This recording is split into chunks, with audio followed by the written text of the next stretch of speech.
E aí, pessoal? Bem-vindos a mais um Entre Linhas e Bytes, nosso mergulho profundo em livros fascinantes. Se curtirem, compartilhem com os amigos, mandem sugestões de leitura, a gente adora. É verdade. Adoramos saber o que vocês andam lendo, que está inspirando a curiosidade de vocês por aí. Falando em curiosidade, hoje a gente vai se aventurar pelos mistérios do livro The Deep State, A History of Secret Agendas and Shadow Governments. Uma viagem pelos bastidores do poder, hein? Mas antes de começarmos, quem é o autor por trás dessa obra? Nas palavras dele, ele demonstra uma gratidão enorme, especialmente a Vanessa Dobny, da editora Arcturus, por ter acreditado nesse projeto. E ao John Turing, que o acompanhou durante todo o processo de escrita. Paciência, conselhos, um olhar crítico, tudo muito importante. Agradece também a Diana Wallace pela edição impecável, ao Jim Rocket pela revisão minuciosa, e a todos os jornalistas, pesquisadores cujos trabalhos inspiraram essa obra. Que bacana. Dá para sentir a paixão envolvida nesse projeto. Imagino que a essa altura vocês já estejam curiosos para saber o que o livro revela, né? Ah, com certeza. O livro nos apresenta o conceito de estado profundo, um termo que, apesar de ter ganhado popularidade recentemente, tem raízes bem profundas na história. Estado profundo. Me explica melhor esse conceito. Pense em grupos ou entidades que operam nos bastidores, fora das estruturas oficiais do governo, para influenciar decisões e moldar os rumos da política. Entendi. Uma espécie de poder paralelo, agindo nas sombras, para manipular o sistema em seu benefício. Seria isso? Exatamente. E o livro mostra como esse estado profundo se manifesta de diferentes formas ao longo da história, assumindo várias faces, utilizando estratégias bem variadas para alcançar seus objetivos. Intrigante. Quais são essas diferentes formas de estado profundo que o livro explora? Ele destaca 4 tipos principais: o aristocrático, o oligárquico, o militar, o burocrático e o ideológico. Cada um com suas características, seu modus operandi, mas todos com o objetivo de controlar o poder. Nossa, quanta possibilidade. Me conta mais sobre cada um desses tipos. Vamos começar pelo aristocrático oligárquico, que tem suas raízes nas elites tradicionais, né? Aqueles grupos que, historicamente, detinham poder e se veem ameaçados com a ascensão da democracia, do republicanismo. Eles reagem a essas mudanças buscando manter seus privilégios e influenciar o sistema de forma velada. Faz sentido. Eles tentam sabotar o sistema por dentro para preservar seu status, seu poder. O livro cita algum exemplo concreto desse tipo de estado profundo. Sim, o livro nos leva para a Grécia Antiga, o berço da democracia, mas também a palco da atuação de um estado profundo, formado por famílias poderosas que buscavam minar o poder do povo e controlar decisões políticas. Sério. Incrível como esse tema é antigo e como se repete ao longo da história. O que aconteceu em Atenas? Como esse estado profundo agia? Imagina Atenas, com seus ideais democráticos, assembleias populares. Agora imagina um grupo de famílias ricas e influentes, insatisfeitas com a perda de poder, conspirando nos bastidores para retomar o controle da cidade. Parece até roteiro de filme. Quais eram as estratégias deles? Eles usavam a influência econômica que eles tinham para corromper políticos, financiar campanhas e manipular eleições. Além disso, se aproveitavam de momentos de crise, como a Guerra do Peloponeso, para semear o caos, desestabilizar o governo democrático.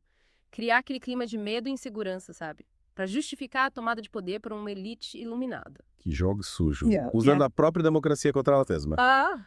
É de cair o queixo. O livro menciona algo sobre o uso da propaganda nesse contexto. Sim. Um exemplo marcante é o panfleto A Constituição Ateniense, escrito por um autor anônimo conhecido como Velho Oligarca. O texto, que circulava por Atenas, defendia abertamente a oligarquia. Criticava a democracia como um sistema caótico e ineficiente. Olha só. Fake news e manipulação da opinião pública já existiam na Grécia Antiga. E qual foi o impacto desse panfleto? Ele ajudou a criar um clima de desconfiança em relação à democracia, reforçando a ideia de que o governo do povo era fraco, incapaz de lidar com os desafios da época. Impressionante como as estratégias de manipulação se repetem ao longo da história. Mudam os atores, os cenários, mas o objetivo de controlar o poder, a narrativa, permanece o mesmo. É, exatamente. E o livro nos mostra como esse padrão se repete em diferentes épocas e lugares. Como na Roma republicana, onde a luta entre a aristocracia e o povo também foi palco para a atuação de um estado profundo. Roma. Me fala mais sobre isso. Sempre me fascinou a história do Império Romano, as intrigas palacianas, gladiadores e, claro, muita disputa por poder. Pois é, durante a República Romana, a classe patrícia, formada pelas famílias aristocráticas, controlava a política e a economia, principalmente por meio da posse de terras.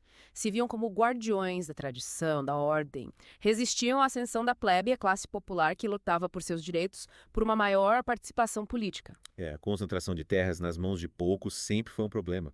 E como essa elite romana reagia às demandas da plebe? Eles usavam sua influência no Senado para bloquear reformas que ameaçassem seus privilégios, além de controlar os exércitos e usar a força para reprimir qualquer revolta popular, Um sistema que garantia o poder nas mãos da minoria privilegiada. Um clássico. Mas a plebe, eles se conformaram com essa situação. Não sem lutar. Tiveram líderes, como os irmãos Graco, Tibério e Caio, que tentaram desafiar o sistema e promover reformas. Tibério, eleito tribuno da plebe, propôs uma lei para redistribuir terras públicas entre os cidadãos mais pobres. Caio, seguindo os passos do irmão, lutou para controlar os preços dos grãos, garantir o acesso da população a alimentos básicos. Vezes, lutando pelos direitos do povo. Imagino que a elite romana não ficou nada feliz com essas propostas. Exatamente. Eles viram nas reformas dos irmãos Graco uma ameaça direta ao seu poder e usaram todos os meios para impedi-las. E como eles conseguiram barrar as reformas? Espalharam boatos, acusaram os irmãos Graco de conspiração, usaram sua influência no Senado para bloquear as propostas. Mas a tática mais brutal foi a violência. Violência. O que aconteceu? Tibério, diante da resistência da elite, temendo por sua vida, tentou se reeleger tribuno da plebe para garantir sua imunidade. Algo inédito na história de Roma. Mas essa manobra foi vista como uma afronta à ordem estabelecida. Ele acabou assassinado por senadores e seus partidários durante um tumulto no Fórum Romano. Meu Deus. Mataram um líder popular por defender os direitos da plebe. E o irmão Caio desistiu da luta depois dessa tragédia. De jeito nenhum. Movido pelo desejo de vingar a morte do irmão, Caio Graco também se tornou tribuno da plebe. Propôs uma série de leis para fortalecer o poder popular, criação de colônias romanas para abrigar plebeus sem terra, controle dos preços dos alimentos, extensão da cidadania romana a outros povos da Península Itálica. Que coragem. Ele arriscou a própria vida para continuar a luta do irmão. E qual foi a reação da elite romana? Eles se sentiram ainda mais ameaçados pelas propostas de Caio e usaram de violência mais uma vez. Incapazes de derrotá-lo politicamente, o Senado aprovou o Senatus Consultum Ultimum, um decreto que dava poderes excepcionais aos cônsules para restaurar a ordem a qualquer custo. Ou seja, deram carta branca para eliminar Caio Graco. E o que aconteceu? Exatamente. Acuado pelas forças do Senado, Caio Graco fugiu de Roma. Sem saída, ele ordenou um escravo que o matasse, preferindo a morte à captura e humilhação pública. Que tragédia. Os irmãos Graco lutaram por justiça social e acabaram assassinados pela elite romana. É revoltante. Depois desses eventos, o que aconteceu com o Estado profundo em Roma? A morte dos irmãos Graco marcou o início do fim da República Romana. Abriu caminho para a ascensão de líderes militares ambiciosos, como Júlio César Augusto, que se aproveitaram da instabilidade política, da fragilidade do Senado, para tomar o poder. Ou seja, o Estado profundo se transformou, passando do controle da elite aristocrática para o domínio militar. E como se deu essa transição? Com o Senado enfraquecido, generais como Júlio César conquistaram grande popularidade. Por suas vitórias militares, passaram a desafiar o poder da elite tradicional. Júlio César, por exemplo, foi eleito cônsul e, posteriormente, ditador perpétuo de Roma, concentrando poderes e governando com mão de ferro. E o que aconteceu com ele? César foi assassinado por senadores que temiam sua ambição ou viam como uma ameaça à República, mas seu legado abriu caminho para seu sobrinho neto, Otávio Augusto, que se tornou o primeiro imperador romano, inaugurando o Império Romano. Se como Augusto se encaixa nessa história do Estado profundo, ele perpetuou o controle militar sobre Roma. Augusto foi um líder astuto, pragmático, manteve as aparências de uma república, preservando o Senado, algumas instituições tradicionais, mas concentrou o poder em suas mãos, controlando o exército, a política e a religião. Então ele criou uma fachada de república enquanto exercia um poder absoluto nos bastidores. Como ele se protegia de seus inimigos e consolidava seu poder. Ele criou a Guarda Pretoriana, uma força militar de elite, responsável por sua segurança pessoal pela manutenção da ordem em Roma. A Guarda Pretoriana. Me lembro de ter estudado sobre eles. Eram temidos e influentes, não é? Com certeza. A Guarda Pretoriana rapidamente se tornou um instrumento poderoso nas mãos de Augusto, de seus sucessores. E como eles usavam esse poder? Eles controlavam o acesso ao imperador, influenciavam suas decisões, em alguns casos até orquestravam a deposição ou assassinato de imperadores que não lhes agradavam. Que poder! Imagina a influência que eles tinham. O livro se aprofunda em algum exemplo específico de manipulação da Guarda Pretoriana? Sim. Ele menciona a crise do século III, um período de grande instabilidade política e militar em Roma, onde a Guarda Pretoriana desempenhou um papel central na ascensão e queda de diversos imperadores. Se tornaram de fato os reis por trás do trono, decidindo quem governaria Roma e por quanto tempo. Nossa, que história! A Guarda Pretoriana era um estado profundo dentro do próprio Império Romano, e o livro explora como esse fenômeno se manifestou em outras partes do mundo. Com certeza. Ele nos leva para o Japão Imperial, onde o movimento Shishi, movido por um nacionalismo fervoroso, um sentimento anti-ocidente, se infiltrou nas forças armadas, criando um estado profundo e poderoso que influenciou as decisões políticas e militares do país. Japão Imperial. Interessante. Mas como eles conseguiram tamanha influência? Eles se aproveitaram da estrutura de poder do Japão imperial, que dava grande autonomia aos militares. Essa autonomia, somada ao nacionalismo crescente, à instabilidade política da época, permitiu que os Shishi manipulassem o governo, conduzissem o Japão a um caminho militarista, expansionista. Fascinante. E o livro detalha como essa influência se manifestou na prática. Sim.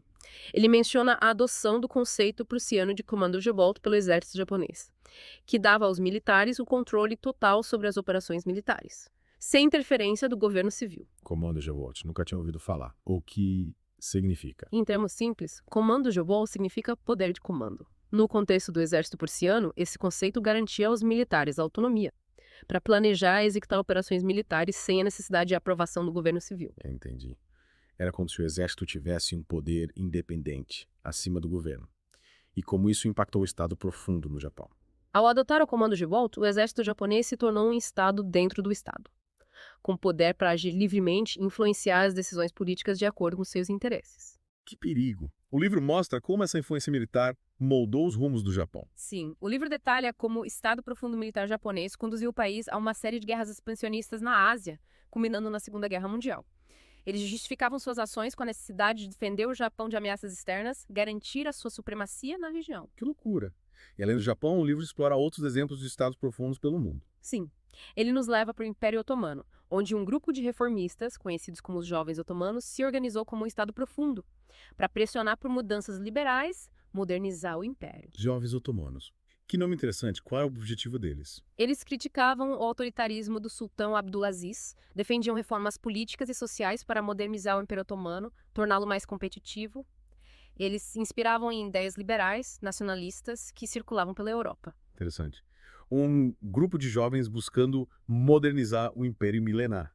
Parece uma história de Davi contra Golias. E como eles agiam? Eles se organizavam em sociedades secretas, publicavam jornais clandestinos, faziam contatos com diplomatas estrangeiros, buscavam o apoio de intelectuais e militares descontentes com o regime do sultão. Que audácia, eles conseguiram algum resultado. Sim, eles tiveram um papel importante na deposição do sultão Abdulaziz em 1876, substituindo por seu sobrinho Murad V.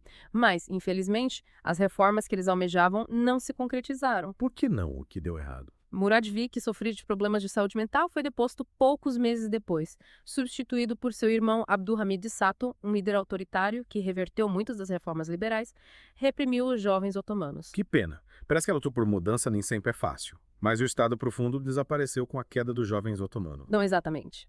O livro mostra como a semente plantada pelos jovens otomanos germinou anos depois, com o surgimento dos jovens turcos, um grupo que se inspirava nos ideais dos jovens otomanos e conseguiu finalmente derrubar o regime autoritário de Abdulhamid Sato em 1908. Uau, que reviravolta. Então os jovens turcos colheram os frutos da luta iniciada pelos jovens otomanos? De certa forma, sim. Eles aprenderam com os erros dos seus predecessores, conseguiram mobilizar o apoio do exército para derrubar o sultão, implementar reformas que modernizaram o Império Otomano. Que história incrível. E o livro se aprofunda na história dos jovens turcos. Sim, ele dedica um capítulo inteiro à ascensão e queda dos jovens turcos, mostrando como eles transformaram o Império Otomano e como suas ações tiveram consequências que reverberam até os dias de hoje. Estou cada vez mais curioso para ler esse livro. E por falar em curiosidade, o que mais podemos esperar dessa viagem pelos bastidores do poder? Preparem-se para desvendar as tramas do Estado profundo em diferentes países e épocas. Da Alemanha de Bismarck à França da Belle Époque, da Rússia dos Tsares aos Estados Unidos da Era Moderna. Que demais. Já estou ansiosa pela próxima parte da nossa jornada. E antes de continuarmos, queria lembrar a todos. Se estiverem gostando do nosso papo, não esqueçam de curtir, compartilhar, mandar sugestões de livros. Para os próximos episódios do Entre Linhas e Bytes. Isso aí. Adoramos receber o feedback de vocês, saber o que aguça a curiosidade. Afinal, o Entre Linhas e Bytes é feito para você, nosso querido ouvinte. E por falar em aguçar a curiosidade, fiquem ligados, que na próxima parte da nossa aventura vamos desvendar os segredos do Estado Profundo na Alemanha, na França. Até lá. Até a próxima. E aí, pessoal? De volta para mais um mergulho no mundo dos estados profundos. No último episódio, a gente explorou como as elites, os militares, moldaram os rumos da Grécia Antiga, da Roma Republicana, do Japão Imperial, do Império Otomano. É isso aí. A gente viu como esses grupos agiram nos bastidores para influenciar decisões, manipular o sistema, garantir seus próprios interesses. Mas a nossa jornada não para por aí, né? De jeito nenhum. O estado profundo ele é um fenômeno que se manifesta em diferentes épocas, lugares, adaptando-se às circunstâncias, usando diversas estratégias para alcançar seus objetivos. E hoje a gente vai mergulhar em dois casos emblemáticos, a Alemanha de Bismarck e a França da Belle Époque. Isso aí. Vamos começar pela Alemanha, com Otto von Bismarck, o chanceler de ferro. Unificou o país e moldou os rumos da política europeia. Bismarck, um personagem fascinante, né? Estrategista brilhante, mas também um mestre da manipulação política. Sem dúvida.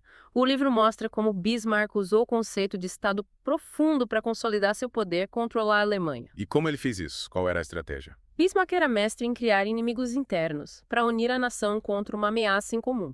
Ele sabia que, para fortalecer o Estado alemão recém-unificado, ele precisava de um bode expiatório. Alguém para demonizar e usar como justificativa para suas ações. Manobra clássica de distração, né? Unir o povo contra um inimigo comum para desviar a atenção dos problemas reais. E quem foi a vítima da vez? A Igreja Católica. Bismarck era protestante fervoroso e via na Igreja Católica, com sua influência e poder, uma ameaça à unidade da Alemanha. Ele achava que a lealdade dos católicos estava dividida entre o Papa e o Estado alemão. Então ele usou a Igreja Católica como inimiga do Estado para unificar o povo alemão. Exatamente. Ele lançou uma campanha de difamação e perseguição contra os católicos, restringindo seus direitos, fechando escolas religiosas, prendendo padres e bispos. Essa campanha ficou conhecida como Kulturkampf, a luta cultural. Nossa, que loucura. E como a Igreja Católica reagiu a essa perseguição? Os católicos se organizaram politicamente, criando o Partido do Centro, que rapidamente ganhou força no parlamento alemão. Lutaram pelos seus direitos, denunciaram a perseguição religiosa promovida por Bismarck. Então Bismarck acabou criando um problema para si mesmo, né? Fortalecendo o movimento político que se opunha a ele. Exatamente. E com a esperteza política dele, Bismarck percebeu que seria mais vantajoso se aliar ao Partido do Centro do que combatê-lo. Estratégia inteligente, transformar um inimigo em aliado. Como a gente fez isso? Ele reverteu grande parte da legislação anticatólica, restabeleceu relações diplomáticas com o Vaticano, passou a usar o Partido do Centro como um aliado para aprovar suas políticas no parlamento. Manipulação política nível master. Ele usou a Igreja Católica como inimiga para unificar o país. Depois a transformou em aliada para consolidar seu poder. E o livro se aprofunda nas consequências do Kulturkampf. Sim, ele mostra como essa campanha, apesar de ter sido oficialmente abandonada por Bismarck, deixou cicatrizes. Na sociedade alemã, alimentando o sentimento anticatólico, criando divisões que persistiram por décadas. Interessante. O que a gente pode aprender com esse caso? O caso de Bismarck nos mostra como o Estado profundo pode se aproveitar de preconceitos e divisões existentes na sociedade para manipular a opinião pública a alcançar seus objetivos. É uma tática perigosa que pode ter consequências a longo prazo. Verdade. E o livro ele nos leva para outros cantos da Europa. Sim. Agora a gente vai para a França da Belle Époque, um período de grande efervescência cultural, tecnológica, mas também palco de intrigas políticas, conspirações. A Paris, a Cidade de Luz. Imagino os salões literários, os cafés, teatros fervilhando de ideias. E qual a história que o livro nos conta sobre a França? Ele nos leva para os bastidores de uma tentativa de golpe para restaurar a monarquia. E o personagem principal dessa trama é o general Georges Boulanger, um herói de guerra, que se tornou um ícone para os monarquistas. Um general, um golpe, uma monarquia, parece roteiro de filme. Me conta mais sobre essa história. O general Boulanger era um líder carismático, popular. Representava a esperança da restauração da monarquia para os franceses descontentes com a Terceira República, que consideravam fraca, corrupta. E como os monarquistas se aproximaram do general Boulanger? Eles viram nele a oportunidade perfeita para colocar seu plano em ação e se aproximaram dele com uma proposta. Financiariam a campanha presidencial dele, em troca da promessa de que ele, uma vez eleito, declararia o fim da República, restaurando a monarquia. Um acordo secreto, financiamento de campanha, promessa de poder. Já deu para sentir o cheiro de conspiração no ar. E Boulanger, ele topou essa jogada arriscada. Sim, ele era ambicioso. Acreditava que com o apoio dos monarquistas ele poderia chegar à presidência, realizar seus desejos de poder. Mas ele subestimou a astúcia dos seus aliados. E que os monarquistas fizeram? Eles não só financiaram a campanha, como usaram a mídia conservadora da época para promover a imagem de Boulanger. Jornais, como Le Gaulois, publicavam artigos enaltecendo o general, atacando a República. Manipulação da mídia, fake news, propaganda. Parece que essas táticas já eram usadas há muito tempo. E o plano dos monarquistas deu certo. Boulanger conseguiu chegar ao poder. Quase. O movimento boulangista, como ficou conhecido, ganhou força, quase derrubou a República. Boulanger era aclamado pelas multidões, visto como um líder forte capaz de restaurar a grandeza da França. Ela tinha chances reais de vencer a eleição. Sim. Em 1889, ele se candidatou à Assembleia Nacional, obteve uma vitória esmagadora em Paris, derrotando os candidatos republicanos. Parecia que o caminho estava aberto para ele chegar à presidência e restaurar a monarquia. E o que impediu o golpe? No momento decisivo, Boulanger fraquejou. Se acovardou diante da pressão do governo, que ameaçou prendê-lo por conspiração, e fugiu da França, abandonando seus apoiadores, deixando os monarquistas a ver navios. Que final decepcionante.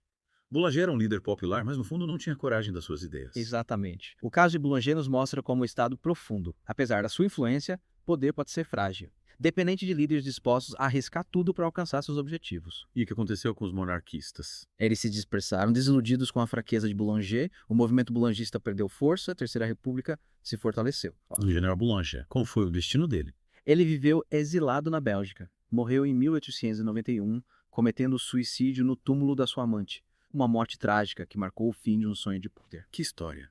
E o livro, ele nos leva para outros casos de estados profundos na Europa. Com certeza. Ele nos leva para a Itália, onde a máfia, a maçonaria, a corrupção se entrelaçaram em uma rede de poder que controlou os rumos do país por décadas. Máfia, maçonaria, corrupção. Um cenário sombrio. E como essa rede de poder se formou na Itália. Após a Segunda Guerra Mundial, a Itália viveu um período de grande instabilidade política e social.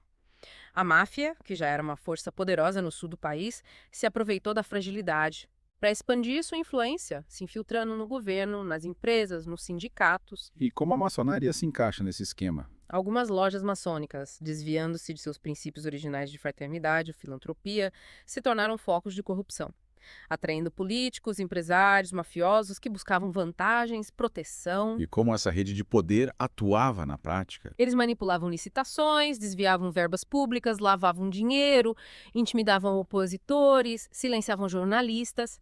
Era um sistema que corroía as instituições e impedia o desenvolvimento do país. Um verdadeiro câncer na sociedade italiana. E o que aconteceu com esse estado profundo italiano? Nos anos 1990, uma série de escândalos e investigações, como a Operação Mãos Limpas, desmantelou essa rede de poder, levando à queda de partidos políticos, à prisão de diversos envolvidos. Ufa, que bom que a justiça prevaleceu. Mas o problema da corrupção, ele desapareceu completamente na Itália. Que infelizmente não. Apesar dos avanços, a Itália ainda enfrenta desafios. A máfia se adaptou às novas circunstâncias, continua operando, se infiltrando em novos setores da economia, buscando influenciar a política. Ou seja, a luta contra o Estado profundo é uma batalha constante, e o livro nos leva para outros países da Europa. Sim, ele nos leva para a França, onde um sistema de elite enraizado na história, na cultura do país, perpetua um ciclo de privilégios, de poder concentrado. A França, o país da liberdade, igualdade e fraternidade, me explica melhor como funciona esse sistema de elite. Imagina um sistema onde o acesso ao poder, aos melhores cargos, depende da sua formação em instituições de elite, como as grandes écoles, que formam a nata da sociedade francesa. O berço da elite francesa. É. E como esse sistema funciona na prática? Esses estudantes, vindos de famílias privilegiadas com acesso à melhor educação, ocupam os postos-chave do governo, da economia, da sociedade francesa, perpetuando um ciclo de poder que se reproduz há gerações. Um sistema que perpetua a desigualdade, o privilégio, e como essa elite francesa reage a quem tenta desafiar o poder deles. O livro mostra o exemplo de Nicolas Sarkozy, um político que se apresentava como um outsider, um desafiante do sistema. Eleito presidente em 2007 com a promessa de promover reformas, romper com o status quo. Mas a elite francesa, sentindo seu poder ameaçado, se mobilizou para contê-lo. E como eles fizeram isso? Eles usaram a influência que eles tinham nos meios de comunicação, no judiciário, na administração pública, para sabotar as iniciativas de Sarkozy, criando obstáculos, espalhando boatos, manipulando informações para desgastar a imagem dele, impedir que ele implementasse as reformas. Um verdadeiro complô da elite. E Sarkozy conseguiu resistir essa pressão. Não por muito tempo. Acabou se curvando à pressão da elite, abandonando suas promessas de mudança. O sistema se mostrou mais forte do que ele. Parece que na França, o Estado profundo é uma força implacável. E o livro, ele nos leva para outros países. Sim. Ele nos leva para a Rússia, onde a queda da União Soviética abriu espaço para um novo tipo de Estado profundo, comandado por oligarcas que se apoderaram das riquezas do país.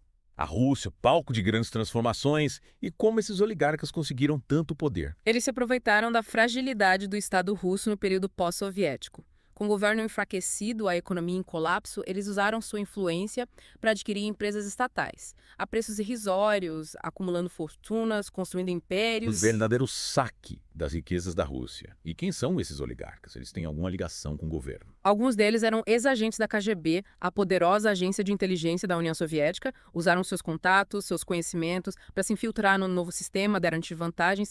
Outros eram empresários que souberam aproveitar as oportunidades criadas pela desregulamentação da economia. Um grupo heterogêneo, mas unido pelo objetivo de enriquecer, controlar o país.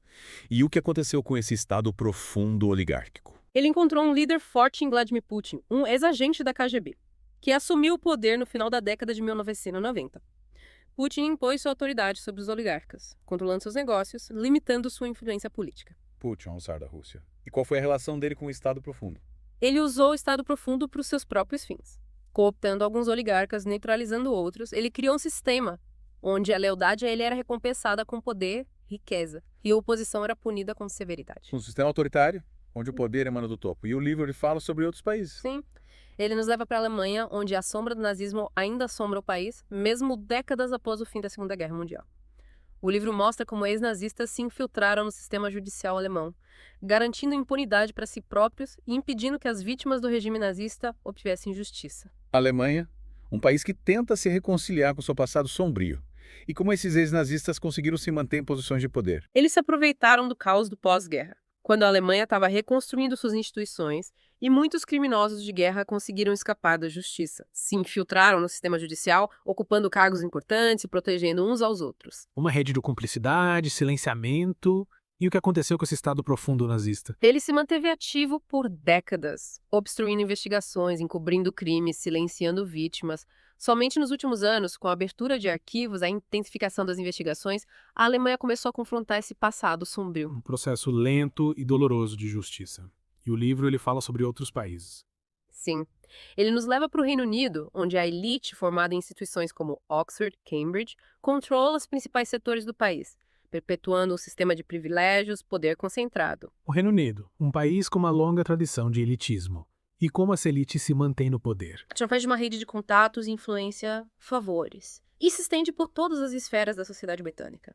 É um sistema que mistura nas melhores escolas, universidades têm acesso aos melhores empregos, às posições mais influentes, aos círculos de poder. Um sistema que perpetua a desigualdade, a falta de mobilidade social e como essa elite reage a quem tenta desafiar o poder deles. O livro mostra o exemplo do Brexit, a saída do Reino Unido da União Europeia, que dividiu o país, expôs as tensões entre a elite e o povo. A elite, majoritariamente a favor de permanecer na União Europeia, tentou usar sua influência para impedir o Brexit, mas a vontade popular prevaleceu. Uma demonstração que o poder do povo pode superar a elite. E o livro ele continua explorando outros casos de estados profundos pelo mundo. Com certeza. Preparem-se para a próxima parte da nossa jornada, onde a gente vai explorar casos intrigantes no Oriente Médio, na Ásia, na África e nas Américas. E antes de mergulharmos nesses novos casos, queria lembrar a todos, se estiverem gostando do nosso papo, não esqueçam de curtir, compartilhar, mandar sugestões de livros para os próximos episódios do Entre Linhas e Bytes. Afinal, o podcast é feito para vocês, nossos queridos ouvintes. É isso aí. Conte pra gente o que vocês estão lendo, quais temas vocês gostariam de explorar nos próximos episódios. Esperamos vocês na próxima parte da nossa aventura. Até lá. E aí, pessoal? De volta para a última parte da nossa imersão no mundo dos estados profundos. Nos episódios anteriores, a gente viajou pela história, viu como esse esquema de poder paralelo se manifestou em diferentes países. Exatamente. Exploramos casos na Europa, desde a Grécia Antiga até a Rússia contemporânea, passando pela Alemanha, França e Itália. Isso. Vimos como os elites, os militares, a máfia, a corrupção, até sistemas de ensino moldaram os rumos da política, da economia, em diversos países. E hoje, para finalizar nossa jornada, a gente vai ter um olhar para outras regiões do mundo, desvendando as tramas do Estado Profundo, no Oriente Médio, na Ásia, na África e nas Américas. É isso aí. Preparem-se para uma viagem pelos bastidores do poder global. Mas antes, queria lembrar, se estiverem gostando do nosso papo, não esqueçam de curtir, compartilhar e mandar sugestões de livros para os próximos episódios do Entre Linhas e Bytes. Exatamente. A gente adora saber o que vocês estão lendo, que está instigando a curiosidade de vocês por aí. Falando em curiosidade, vamos começar nossa exploração pelo Oriente Médio, uma região marcada por conflitos, disputas territoriais e muitos jogos de poder. O Oriente Médio, um verdadeiro barril de pólvora. E como o Estado Profundo se manifesta? É uma região tão complexa. De diversas formas. O livro mostra como grupos religiosos, facções políticas, milícias armadas, até mesmo potências estrangeiras, se envolvem em jogos de poder que moldam os rumos da região. É um cenário onde as linhas entre o Estado oficial e os grupos de poder paralelo, elas se confundem. Com certeza. E o livro, ele nos leva para a Turquia, um país dividido entre o secularismo e o islamismo, onde o Estado profundo tem um papel importante na política. A Turquia, um país com uma história rica, né? Uma posição geopolítica estratégica. E como o Estado profundo atua nesse contexto? O livro descreve como uma rede de militares, burocratas, membros do judiciário, com fortes laços com o nacionalismo turco e o islamismo político, influenciam as decisões do governo, reprimem qualquer ameaça ao status quo. Parece que a democracia turca enfrenta grandes desafios. Sim, o livro menciona como esse Estado profundo usa a censura da imprensa, a perseguição política, a manipulação do judiciário, até a violência para silenciar opositores, controlar a narrativa. É um cenário preocupante, onde os direitos, as liberdades individuais estão em risco. O livro, ele nos leva para outros países do Oriente Médio. Sim, ele explora o caso do Paquistão, um país onde o exército exerce forte influência sobre a política, controlando setores estratégicos da economia, da segurança nacional. Paquistão, um país com histórico de golpes militares, instabilidade política e como se manifesta o Estado profundo nesse contexto. O livro descreve como uma rede de generais, agentes de inteligência, conhecida como The Establishment, atua nos bastidores para proteger seus interesses e garantir a supremacia do exército sobre o governo civil. Ou seja, o poder real está nas mãos dos militares e não dos políticos eleitos democraticamente. Exatamente. O livro mostra como esse Estado profundo manipula eleições, intimida políticos, censura a imprensa, reprime opositores para manter seu controle sobre o país. Um sistema onde a democracia é só fachada. Infelizmente, sim. O livro nos alerta para os perigos da influência militar na política, mostrando como essa interferência pode minar a democracia e levar à instabilidade. Um alerta importante. E o livro, ele explora outros casos na Ásia. Sim, ele nos leva para o Sudeste Asiático, onde a Tailândia e Myanmar enfrentam seus próprios desafios, com Estado profundo. Sudeste Asiático, uma região em constante transformação, com histórico de conflitos, regimes autoritários, e como o Estado profundo se manifesta nesses países. Na Tailândia, o livro descreve a luta pelo poder entre a monarquia, o exército e as elites políticas, mostrando como esses grupos se revezam no poder, usam o Estado profundo para garantir seus privilégios. Um jogo de poder complexo, onde a democracia muitas vezes fica em segundo plano. Com certeza. E em Myanmar, o livro explora o desafio da transição para a democracia após décadas de ditadura militar, mostrando como o exército ainda exerce forte influência sobre a política e a economia. Em Myanmar, um país que tenta se libertar das garras do autoritarismo, e como o Estado profundo se manifesta nesse contexto. O livro descreve como os militares, mesmo após a abertura política, controlam setores-chave da economia, influenciam as decisões do governo, reprimem vozes dissidentes. É um processo de transição lento, né? Cheio de obstáculos. Sim, e o livro mostra como a luta pela democracia em Myanmar ela é uma batalha diária contra um Estado profundo enraizado nas estruturas de poder. E o livro ele nos leva para outros continentes. Sim, ele nos leva para a África, um continente rico em recursos naturais, mas marcado pela exploração colonial, conflitos étnicos, instabilidade política. África, um continente com um potencial enorme, mas que enfrenta grandes desafios. Como o Estado profundo se manifesta nesse contexto? De diversas formas. O livro mostra como empresas multinacionais, governos corruptos, milícias armadas, grupos rebeldes se envolvem em jogos de poder que perpetuam a pobreza, a violência, a instabilidade. É um cenário onde a exploração, a corrupção, a impunidade se entrelaçam, criando um ciclo vicioso de miséria. Exatamente. E o livro nos leva para a África do Sul, um país que, apesar da transição para a democracia após o fim do apartheid, ainda luta contra a desigualdade, a corrupção. África do Sul, país com uma história de luta, superação, mas que ainda busca construir uma sociedade justa e igualitária. E como o Estado profundo se manifesta nesse contexto? O livro descreve como uma rede de políticos corruptos, empresários desonestos, criminosos, se aproveitam da fragilidade das instituições para enriquecer ilicitamente e perpetuar a pobreza. Ou seja, a corrupção é um dos principais obstáculos para o desenvolvimento da África do Sul. Com certeza. E o livro mostra como o Estado profundo atua para minar a democracia, enfraquecer as instituições, perpetuar a desigualdade. O livro ele explora outros casos na África. Sim. Ele nos leva para o Zimbábue, um país que viveu décadas sob o regime autoritário de Robert Mugabe, marcado pela repressão política e pela crise econômica. Zimbábue, um país que tenta se recuperar dos traumas do passado, construir um futuro melhor. E como o Estado profundo se manifesta? O livro descreve como o Estado profundo, enraizado no partido governista ZANU-PF. Nas forças de segurança, continua controlando os principais setores da economia, reprimindo a oposição. Um exemplo de como o Estado profundo pode se perpetuar, mesmo após a queda de um regime autoritário. E o livro, ele nos leva para outros continentes. Sim, ele nos leva para as Américas, onde a exploração colonial, a desigualdade social, a instabilidade política, o narcotráfico criaram um terreno fértil para a atuação do Estado profundo. Américas, um continente com uma história rica e diversa, mas também marcado por conflitos e desigualdades.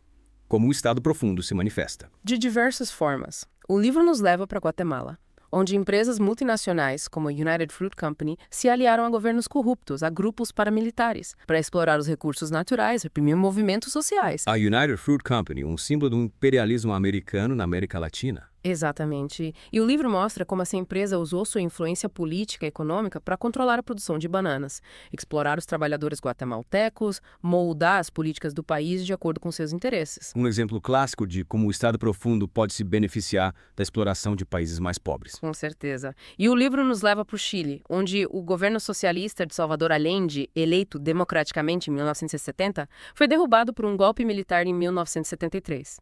Apoiado pelos Estados Unidos. Salvador Allende, um ícone da esquerda latino-americana, vítima da Guerra Fria, da intervenção americana. Exatamente. O livro mostra como a CIA, a agência de inteligência americana, se envolveu em operações secretas para desestabilizar o governo Allende, financiando grupos de oposição, espalhando propaganda anticomunista, apoiando o golpe militar.